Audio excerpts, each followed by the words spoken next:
Good evening to all our wonderful viewers out there. All of you, so many of you. But hopefully, there'll be many of you tonight because there's a lot of things we need to talk about, and it's all important for everyone that is in this group. And actually, not just this group. We're in a number of groups that we stream live to. We also stream to YouTube. Stop the Children's Wellbeing in Schools Bill page, the Alliance page, and the Home Education Action Group. So thank you for joining us. Our first item that we want, well, let me just first say my co-hosts this evening are Alison Sauer and Randall Hardy. And the first thing we will be discussing is the end of the journey of the Children's Wellbeing in Schools Bill through the House of Lords. So as far as I know, all the amendments have done their thing, been voted on, and we are now approaching report stage, which I believe is the 9th. Is that correct, Alison? Yeah. Oh, you're muted, Alison. I do Yeah. apologise. Yeah. Yes, it's the 9th. It's on Monday. It's called the third reading, and it's just a nod through, Yes. really, and then it goes off to to the House of Commons. So the third reading is officially the chance for the Lords to tidy up a bill, but quite frankly, everything will just get a nod and it'll go off. Yes, and there should be the most recent published version of the bill available now on the parliamentary website. We will put a link in comments if once we've got that, so that you can go and have a look and see what that version looks like as it is coming out of the House of Lords. Now, it does not mean that this is the end of the bill yet. There's still things that we can be doing. Because it now goes into something that is called ping pong. Randall, do you want to talk a little bit about ping pong? What happens there? Yeah, I think its proper title is something like consideration of amendments, but everybody calls it ping pong. Yeah. It only debates any changes to a bill that have been made since that House last had a look at it. So the first part of back in the Commons will be looking at all the amendments that were put in prior to or during, that went in consequently of the committee stage, which was way back now. It was back in May and ran through into September, and also more recently in report stage. Now, the ones that won't get debated in much depth will be the government ones. And if there are things there that concern you, like the home visits, well, then that's a good thing to contact your MP about and tell them you are concerned about this. And particularly if they're listening to home educators, make sure they know so at least they can talk to it. The government ones, as I say, which have been made, won't go through. Will go through without much debate otherwise. Things like Baroness Barron's amendment, the ones that have come from other members of the House besides the government, will get more debate, and they are the ones that are more likely to get taken out. So let's say, as I think it will be, I don't think the government will allow Barron's amendment about extending to Section 17 children who've been referred as children in need under Section 17 will be allowed to be left in the bill. It would just cause too big a workload at this stage for local authorities.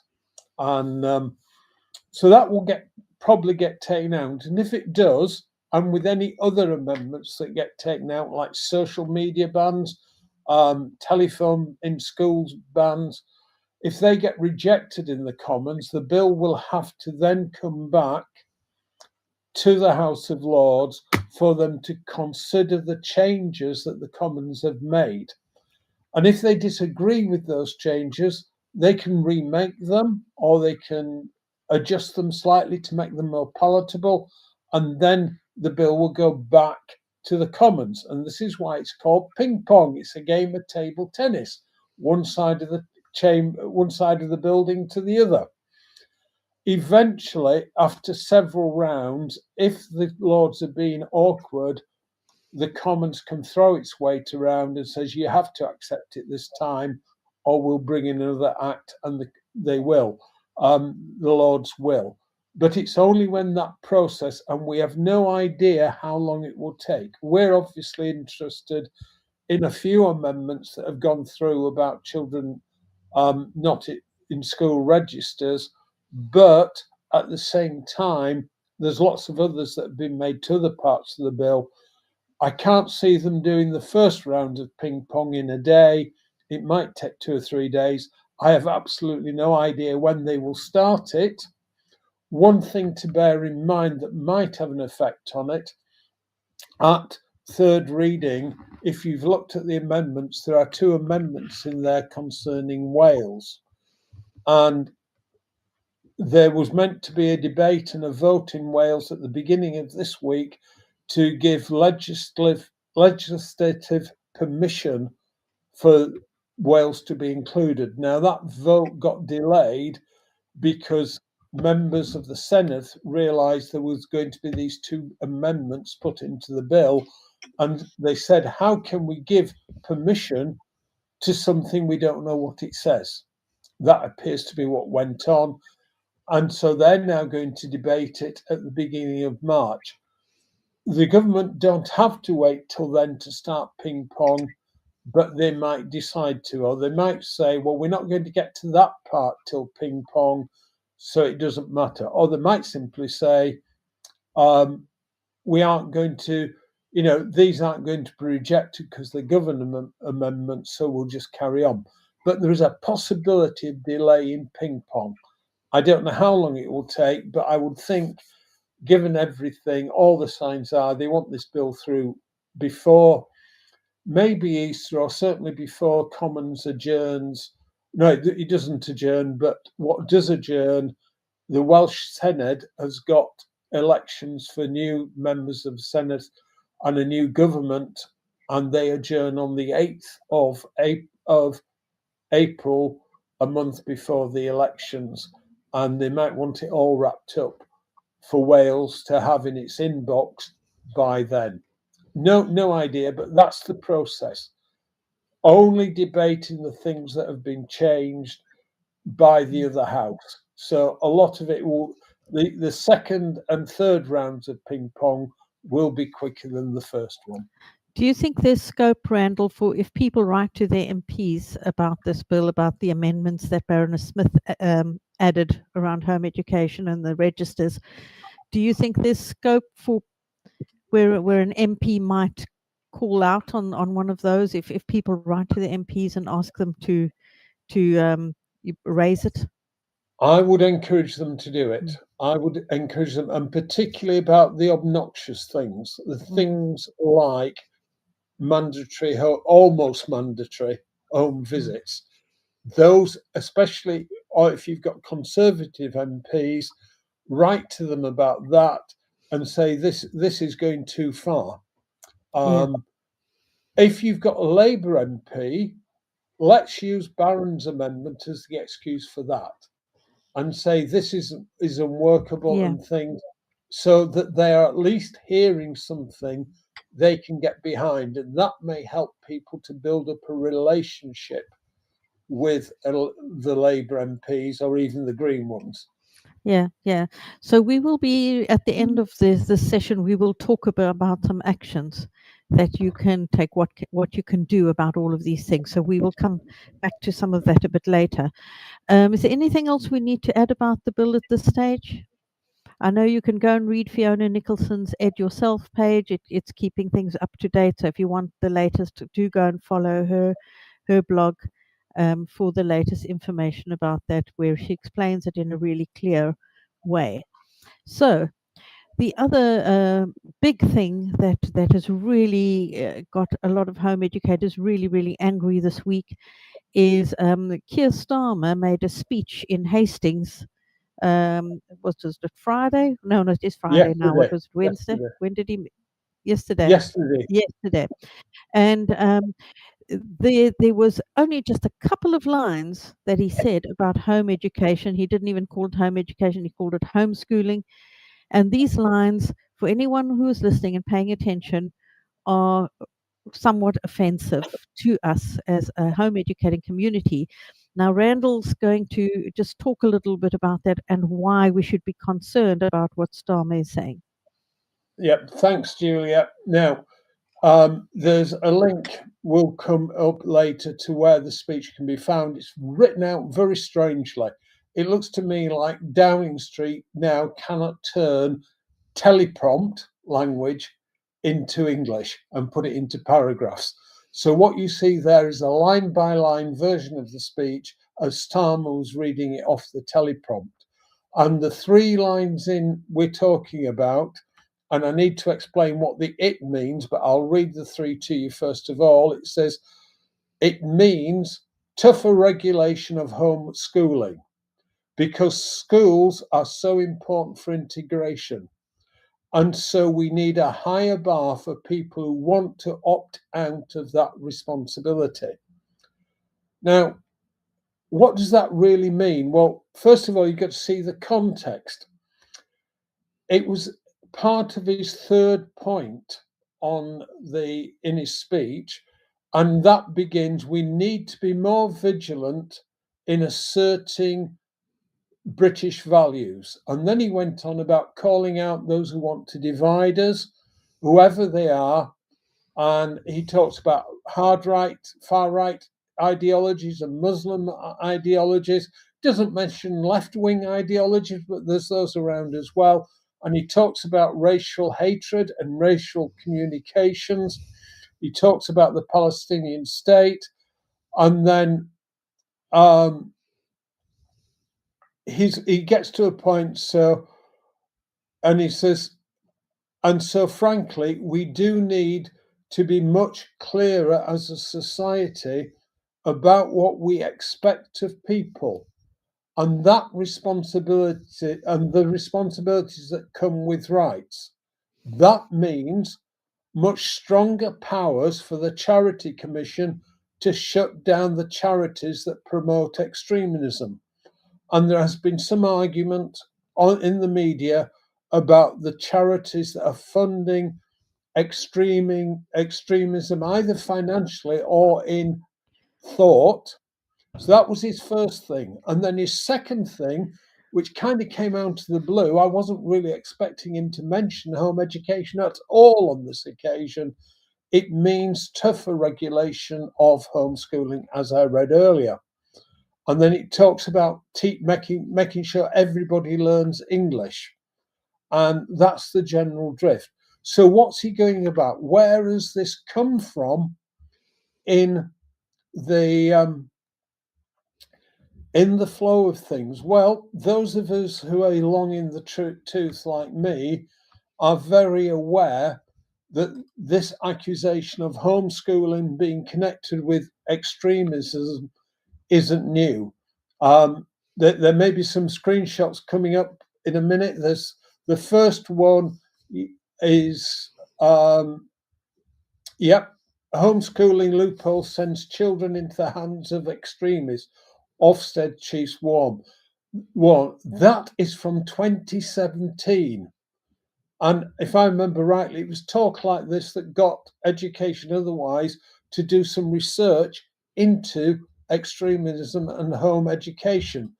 The next one from the following year, from 2018, was the one that really caused problems. That half of extremists take children out of school. And that was rather famous because it was a deputy chief inspector in the police of the extremism branch that made that claim, but there's never been any evidence sent for it. But there's a building narrative that home education is used by extremists. And finally, the third one, a Daily Mail article, parents who homeschool their children, this is from 2019, I think, parents who homeschool their children will be forced to sign a register to protect them. It doesn't say whether that's the parents or the children, by the way, from extremist indoctrination. So this has been behind everything that's been going on for nearly 10 years now. This linking of home education with extremism. But what's it going on about? Well, I'm rather thankful to Starmer for what he said, because he has now spilt the beans. He's now put it in big signs. It means tougher regulation for homeschooling. Why? Because schools are so important for integration. I recognize something in that statement, which I'll come to in a minute. But what's he saying is schools are where children all are taught to think the same, all taught to value each other. That's good, equally. But it also means to think as the state wants you to think. And schools have long been means of social engineering, and Starmer is spelling it out here. And so we need a higher bar for people who want to opt out of that responsibility. Starmer is saying if you do not send your child to school, you are in danger of putting them on the margin and not letting them become members of society. Now, I dispute that. I think schools have problems in helping people to become members of society. And on the whole, home education as the most diverse community of communities I know of. But this message, if you want to see more of it, what it is, back in 2020, President Macron of France, and what's he got to do with it? Well, Macron actually spelt out what the motivation behind this really is. On the 2nd of October in 2020, Macron gave a speech, and there is a link to it on the in one of the links. Yeah, that's the one. Wonderful. On separatism in France. And if you read it, and there's an extract from it, because if lower down the page, there's a PDF of the whole bit there. That's the PDF. And the third area of focus for him was strategy in schools. And he talks about very similar things, but at greater length to what Starmer has said. He says schools completely protect our children in the face of all religious symbols, religion. This is their translation. They are central to the notion of secularism, and they are where we form conscience for that children become free, rational citizens to be able to choose their own destinies. Schools are therefore a collective treasure. They make it possible to build the republic that we share. So, like Starmer, Macron has this high view of schools as being the bedrock of a unified society. And then he talks about how many children in France, which at that time was 50,000, who were being homeschooled as he called it. It's actually family education in France. That's how they call it. And he says too many children coming out. And he obviously doesn't want to use the word Muslim, but all the examples he gives are, and his punchline in there, which I'm just not seeing at the moment. Yeah, here it is. He complains about illegal schools, and then he says that what we're going to do, we're going to make school mandatory for children from the age of 3. And that was then implemented in 2022. It took him under a year to get the bill through the French Parliament and there. But can you see that Macron has this vision of schools as the centre of social engineering? Yeah. And in that sense, this is what Starmer's talking about. If you want to understand what Starmer's on about, you have to set it in this setting. And I'm glad he said it, because this has been the underlying agenda for a long time against home education. The current bill and its predecessor in the Human Rights Memo clearly states that the Department for Education, for social cohesion purposes, has every right to insist that children attend school. It isn't just about whether you're safeguarding your children by giving them a good education. That Starmer makes it clear in those 3 lines what the government want is all children to be safeguarded, to be taught by being taught what the government wants them to think and how the government wants them to think. And it is a real clear signal that this is what's going on. So just one final illustration. It is an illustration, but I don't have it here. I don't have it to hand. But in Juliet's home country, South Africa, there's been a bill that's, I think's now gone through, that is bringing restrictions on home educators.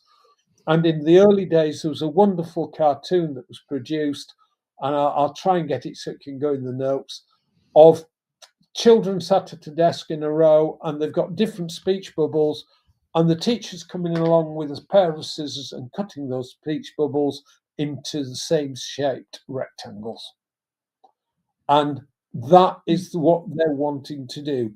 They're wanting to impress on all children the same values by pushing them into school. It will never work because people aren't like that, but it does work to some extent. And that is what we're up against. And if you want a signal, I said earlier, I don't think Baroness Barron's bill will go through. But when you look at the way she's thinking, she's paving the ground for those things to come in the future. So Indeed. that's the background. Yeah. And the interesting thing is, I was looking back at these other articles that you shared from 2017 and 2018 or 2019, 18, what it was. 19. And when you I was already scanning down, skimming down the reading, and it's interesting that they get produced at the time of Lord Soley putting his bill out. And you find that these articles come out at times, particularly when so it's no accident that Keir Starmer has said this. It probably has a lot to do with the fact that the bill is at a critical stage now again as it leaves the House of Lords. It's planting that seed once again that home educating parents are to be treated with suspicion. I did notice that the one article you shared about extremists, they were talking about how half of extremists take their children out of school. And then when you look at the article, it's 70 extremists and 35 of them took their children out of school. So we're still talking but they make such a big headline of this, but actually we're talking about 35 children. And it's they will take that and make it blow it up out of proportion. Now, Kat, this kind of segues quite. I'm talking to Kat, who's behind the scenes. Segues into one of the other things we wanted to share. I haven't quite remembered the running order, but there's an article that's come out just this week as well in the Sun. And yes, it is the Sun, so you can take it as you will. But look at this headline, and you get an idea of why this is being shared right now. My mum's threatening to kill me inside the hidden homeschooling epidemic, leaving thousands of kids at risk of abuse. It's sensationalism at its absolute worst. But once again, this is coming at a time, it is a sign in a way of desperation that the government really wants to hammer home that home education is nasty and we don't want it. If you scroll down, you will see there's a great big image of the stepmom and the dad to really make out that these parents are, just to drive home that parents are not in a good, not good at taking care of their kids. And it's a really nasty article, and I know many of you will be very, very angered by it. You know, they talk about parents. Look at the terminology, the word they use: parents blocking home checks. That's not Yeah. what parents are doing. They're not blocking home checks, because home checks are, first of all, not a thing, and shouldn't be a thing unless there's evidence, any evidence to suggest it's needed. But this is the kind of thing we are dealing with at the moment, because it is to basically silence our voices, to silence the voices that are saying home education is a positive thing. Children need the option to be able to home educated. They do give a couple of cases of children that have called into Childline, and obviously I'm very, very sympathetic if children are in a bad way, or if parents are pulling their children out of school without a thought of home educating. That should be dealt with, but in a whole different way. But this is just to indicate, that we need to be aware that these headlines are not without something behind them, and somebody prompting the newspaper to print this. So Alison's got something to add there. So we definitely believe this is a Department for Education plant. It's effectively a press release that's not a press release that's been given to the newspaper. Also, if you go through every case that's mentioned in here, for example, a 13-year-old girl saying that she's a young carer for her mum who's disabled. Well, if she's a young carer, then children's social care will already be aware of her. And there are safeguarding things that can be done there. Also, these children have rung Childline. They're not hidden, they're not invisible. They've rung Childline. Every single one of the children they talk about is a child who's been removed from school. So they're not children who are not known to local authorities. And the things they're talking about are safeguarding issues that are nothing to do with home education whatsoever.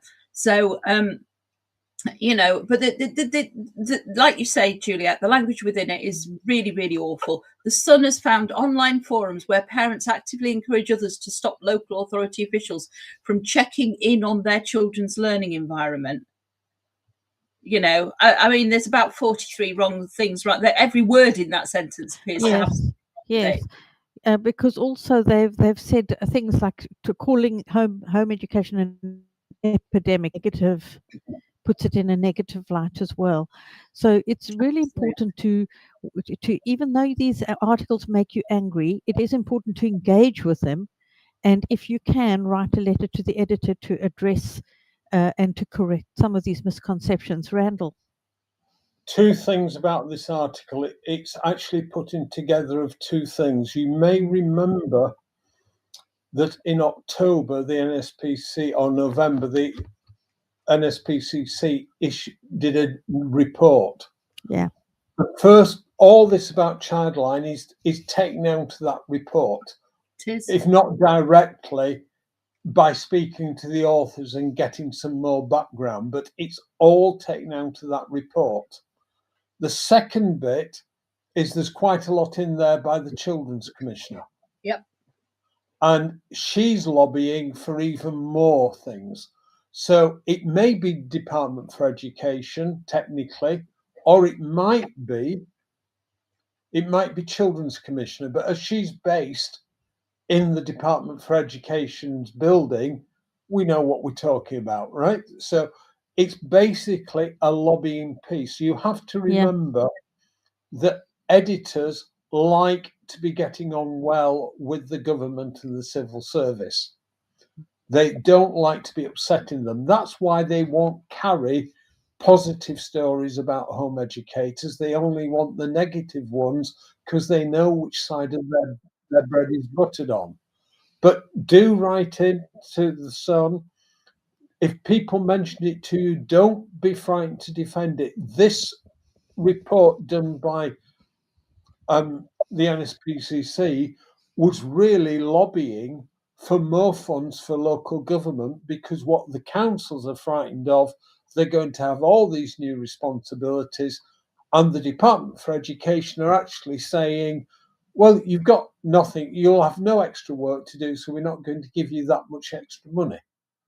And so there's a battle going on even within government, and there's a lot of lobbying going on here.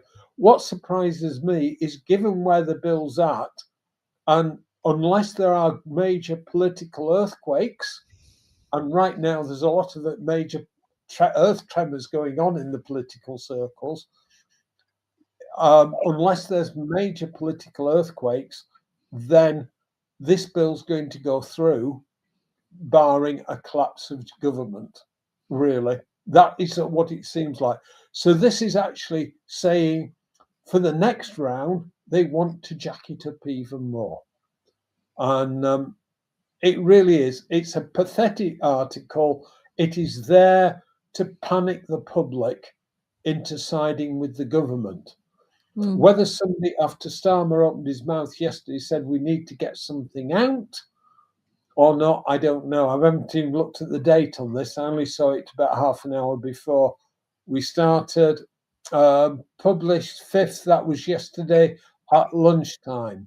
So that could well have been set up to back up Starmer's words at that point. Yes, I do feel like Starmer's also trying to distract from some of his other battles that he's in at the moment. So I want to just, if you could just scroll up, Kat, to the top of that article, just also to point out that, as I said, this is the Sun, and I feel like the Sun has been specifically chosen because they don't mind using the sensational language, whereas other papers may be more measured. So, just I think we have to be looking at this and reading through carefully, reading between the lines. And as Alison said, if these children were in school, they're actually already known to local authorities. And if a local authority is doing their job, if they can stay perfectly within the bounds of the law and still see when things are not quite right. Okay, so just to bear in mind with these kinds of articles, and to respond and try and bring some balance to it by writing to the editor, or engaging in, if they have it online somewhere where you can add comments, and perhaps you can help sort that faulty thinking out. So what did we have next then, Kat? I've forgotten where we're at. Okay, so Alison, you're going to talk a little bit about what's going on with SEND reforms. Okay, so the SEND reforms, it's a confused picture, as it usually is, because I think it's we have to remember that everything this government has done has been complicated. It's involved politics via media rather than politics via the established mechanisms in Parliament. Much of it's not evidence-based. They don't listen to people. They use very confusing language, etc., etc. So here they're talking about, for example, digital passports. There's several articles been published in the last couple of days on the SEND reforms, but a lot of them are sort of best guesses based on hints. This one talks about digital passports, which are, it's not, don't link this to the digital ID. Digital passport, basically that's a profile of a child within a school, and what their needs may be. Most secondary schools already have digital passports for children with SEND, but I've heard such things as, oh, we can't show them to all the teachers because that would be invading their privacy, rather than we ought to show them to all the teachers because then all the teachers will understand what their needs are. So there's a lot of bluster in here.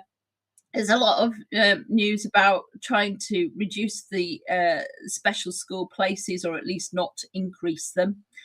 They've stopped the special school building programme, which we were all very much looking forward to because we've been desperate for places for years. And there's this idea that they are going to amalgamate a good chunk of the special needs pupils into the mainstream environment, which of course has become more and more hostile to special needs children. No acknowledgement that the whole system just needs a bloody good overhaul, and that's it really. So there's not very much news really, and a lot of it's just guff and sort of half-hearted promises about, we are listening to people and stuff like that. And that's it really. Okay, thank you, Alison. I mean, there's a lot going on. I do fear that if this bill goes through and they mess with the SEND, the whole SEND situation with the EHCPs and so on, I think that the system is possibly going to implode. Um, I don't think we're heading in any good direction, though. Well, they're talking about introducing a new level. Now, it's not a new level; it's reintroducing an old level. We used to have school action plus, and statements, and now we have send and EHCP. Yeah. So they're basically they're talking about introducing a level where there would be some money attached. So at the moment, if you have a child who, let's say, they're dyslexic and they've got ADHD, but they don't reach the criteria for having an EHCP, then you don't get any money for them at all, because money only follows the EHCP. So they're talking about introducing a middle tier where there will be some money for those children. I don't think that's such a bad idea, but I think there's an awful lot needs to happen before we've got schools that are comfortable for SEND children. And I will repeat it. I said it last night when I was doing National Autism Society courses. I truly believe that if we made all educational establishments autism, ADHD, neurodiversity friendly, we would do no harm whatsoever to people who are neurotypical, and we would do a great deal of good. Okay, great. Thank you. Now, Kat, if I'm correct, we are now on to the what we can do part. Am I right? Was anything I've forgotten? Yeah, because I know a lot of people have got a feeling like they want to be able to do something. Okay, great. Okay. So what can you do as a parent who's listening to all of this? We know the bill is now at this coming towards possibly the end of its journey, and we don't know whether we can make much more impact. But as I've been saying regularly, it ain't over till the fat lady sings, and I didn't do any singing yet, so it ain't over. And Juliet, we were talking about what you shouldn't be doing as well, and what you shouldn't be doing is personally attacking MPs who are actually just doing their job. Yes, do not make it personal. Yes, it can't be. We have to be careful about our tone and not becoming a kind of like baying dogs. I have noticed on the action group some of the conversations have been really just descending into calling people names, calling politicians names, and I know people are upset and angry, but we maybe just need to use our words a bit more carefully so that we don't allow the whole conversation to just what's the word I'm looking for? But sorry. I heard a voice somewhere.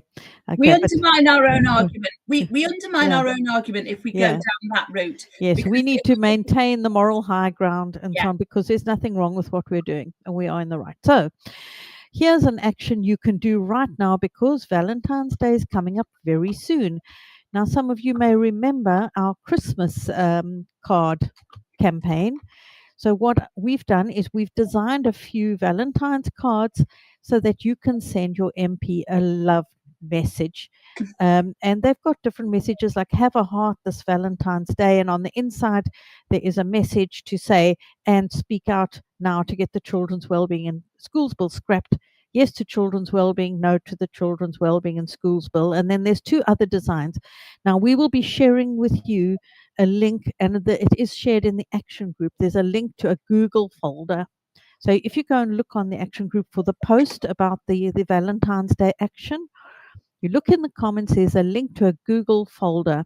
In that Google folder, there are 3 different card designs for the outside and the inside. And then there's also instructions on how you can use these. So there's a couple of different ways you can use it. One is you can use like Moonpig or Funky Pigeon or one of those, and you upload your message on. I would suggest, this one is Dear MP, I would love it if you, and then it's if you would act now to get the children's wellbeing and schools bill scrapped. Okay, so you can let me just go back to the first page of the card. I'm wondering if I've got a typo. I would love it if you would. Okay, it's fine. Okay, I'm just checking my own. When Juliet says we have designed, that would be the royal we. Yeah.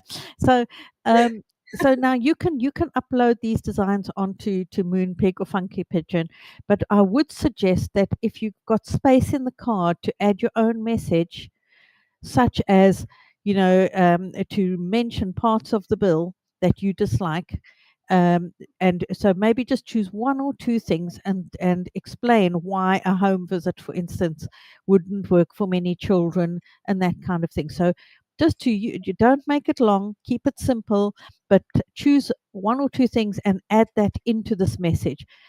If you don't want to use these designs, make your own. You can, or you can print these ones out and send them in the post if you don't want to do it through Moonpig or these other ones that I've mentioned. Or make your own. Get your kids to make their own with your message in it and send them off to your MP. This is just an idea, and it's about a way to be creative in protesting and lobbying our MPs. If they already had a Christmas card for you, I bet you they will have a bit of a laugh when they get a Valentine's Day card from you as well. It'll put a smile on their face that, gee, will these guys really stop at nothing? And the truth is, yes, we will really stop at nothing. So, just you can use these designs. So the way to do them is you download them onto your computer and then you upload them into that whichever platform you're going to use, and then you need to get your MP's address and pay for it to be posted to that address. But there's different ways. Print them off, make your own. So if you look in this Google Drive, Google folder, there's also some instructions. So it tells you exactly what you need to do. Over there, their cat is kindly showing us. So there's some instructions on how to carry out this action. So please get creative and do something nice. Send a little love to your MP in the hope that he will send us some love back. There's nothing to be, no harm to be done. But if you're not feeling loving, write him a letter about this bill, about the stage that we're going into, the ping pong stage. Write him a letter and use that opportunity as well. It doesn't need to be a Valentine's Day message. There are certain amendments that are more offensive to us than the others that affect us directly. We are also going to probably have a template letter out for you soon that you can send to your MP as well if you're not sure how to do that. So we will do that. What are some of the other actions? The other actions: go on social media, continue to raise awareness, comment on posts by the DFE, write to Keir Starmer. There are quite a few people that are writing to Keir Starmer about this comment that he made, about the speech that he made. Another action you can do is to write to leaders of the different political parties and ask them, as a leader of a political party, that's meant to represent you, what are they doing about these things that are being said and done and put into law that do not actually are not going to actually help you as a parent and be supportive to you as a family. Yeah, so be very clear and get your letters out. Don't give up yet. It's not time to give up yet. Let nobody accuse you of giving up too soon. And get your children involved as well, because they do keep saying that the children's voice is important. So if you can get your children to, is there any other actions you can think of, Randall or Alison? Yeah, I would say as well, it's surprising how many parents don't know about the bill, full stop. They don't understand the issues about the single unique identifier, which, by the way, is now clause 5 in the new edition of the bill. It's not clause 4, and everything's moved on quite a lot. So if you are writing about anything, make sure you use the references in the copy of the bill the MPs will pick up, which is the new one. There's plenty of links around to it. But what has happened since Starmer brought out his threat of a mandatory use of digital ID, that's got a lot of people woken up to what's happening, and they have made the connections with the single unique identifier being digital ID for kids and the data collection there. And really, parents need help to do that. And then if you get them thinking about that, which will affect their children, and you can talk about the way that the DFE already uses their children's school information, which they probably don't know, then start say to them, and look, they're even bringing in mandatory home visits Mm. off the back of the fact that they don't trust parents. Mm. And more, most parents know that the state doesn't trust them, Yeah. and that needs getting up. So it's not just about lobbying your MP; it is getting the public to be in an outcry about what's going on. Yeah. Yeah. And there are a lot of people at the moment who are very worried about what's happening because it feels like the political class have severed all connections with the rest of us. Yeah. And so that is worthwhile. Get onto your local media, try and talk about it on your local media. If you're doing something as home educators, local media will pick you up much easier than national media. Get out there, raise the profile. Go on phone ins and things if you hear them discussing it. Tell them, somebody's put a long thing in the chat about how different their child is now they're being Yeah. educated in a much better environment Yeah. than school. You know, um, they don't learn to socialize in schools. They might be socialized, which is a different thing, pushed into the government's mold. So you can do things, and I'll just add in my usual one: talk to your local councillor as well, Yeah. because they will feed back into whatever party they're in. And if your local councillor or your MP isn't your political favourite colour of rosette, hold your nose, be nice to them, and connect with them. I like that. I like that. Hold your nose. Yes. We have to do what needs to be done. And as per Randall's earlier comment about amendments and so on, we want to address the amendments that have been added since it left the House of Commons, particularly. So raise those with your MPs. Are you aware this is what's been happening in the House of Lords? That this is what they've introduced. Um, I think it could be stronger than that. You could say you're probably not aware what's been mm, added in the House of yeah. Lords. Yeah, and then make them realize they need to go and look it up. Yeah, indeed. Yeah. So once again, please remember we are live every Friday at the moment at 8 p.m.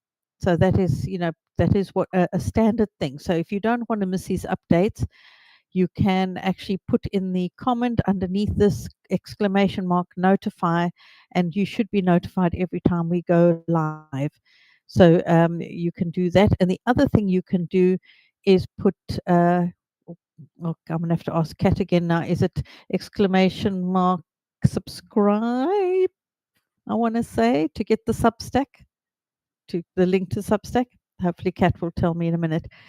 Um, yes, okay. Exclamation mark Substack, and you can get the link to subscribe to our Substack, where all of this that we've discussed tonight and more will come into your inbox every Monday morning so that you don't miss out on what's been said. This is really, really important because a lot of people miss things that come up on the group. They just pass you by because of Facebook's algorithms and so on. So please, if you subscribe to the Substack, you will be kept updated on everything that we're sharing out here on the live, and you will be kept in the loop. Anyway, I think that's everything for tonight. I know, guys, I know it's hard. I know we're all struggling and it feels really overwhelming. But as I said, not time to give up yet. Keep trying, keep telling more people, keep spreading the word, and just keep pushing forward. And if you're of the praying variety, you can always pray for that big disaster in Parliament as well. That the earthquake in Parliament, or the political earthquake. I think you said, Randall. Like, stranger things have happened, and sometimes help comes from unexpected places. So don't give up yet. And thank you, yeah, Just Randall. one thing to add about Parliament very quickly. Yeah, We no idea what will happen if Starmer has to resign. yeah, What will happen to the bill? It will all go down to whoever the new prime minister yeah. It is. doesn't go away. It may go Mm. away, but the agenda will still be there, and the DFE will be back pushing for it.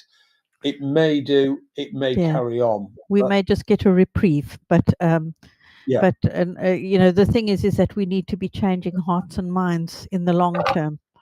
Yeah. By continuing to talk about it and letting people know that we are home educating and it's working well for us and it's positive, because these negative stories are actually just a tiny, tiny percentage, and they want to legislate for that tiny percentage. So, yeah, keep on, guys, and thank you so much for joining us and for your comments and for engaging. Have a good weekend, and let's see what next week brings, eh? Yeah. Okay, bye all.